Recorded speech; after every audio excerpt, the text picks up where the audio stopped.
ক্যারিবীয় সাগরে যুদ্ধজাহাজ, আকাশে নজরদারি বিমান, সমুদ্রে ধাওয়া।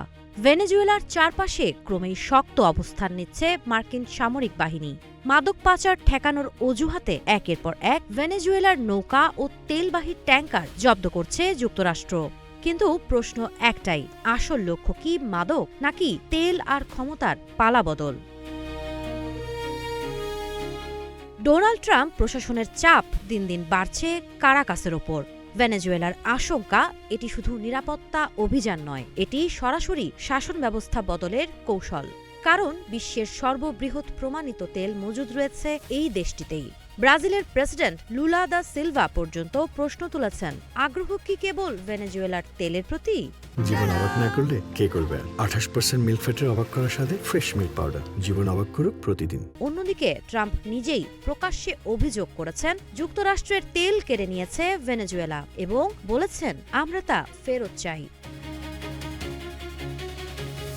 ইতিহাস বলছে 1920-এর দশক থেকেই ভেনেজুয়েলার তেলের সঙ্গে ওতপ্রোতভাবে জড়িত যুক্তরাষ্ট্র। 2005 সাল পর্যন্ত দেশটি ছিল যুক্তরাষ্ট্রের অন্যতম প্রধান তেল সরবরাহকারী।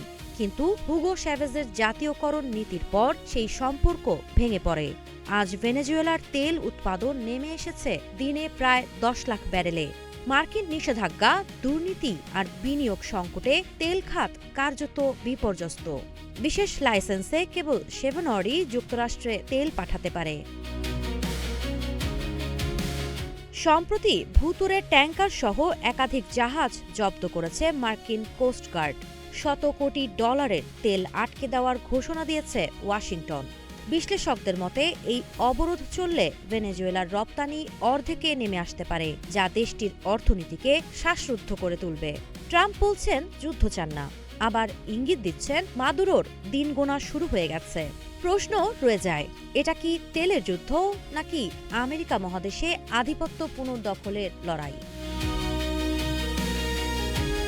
সাবা খান, নাগরিক প্রতিদিন।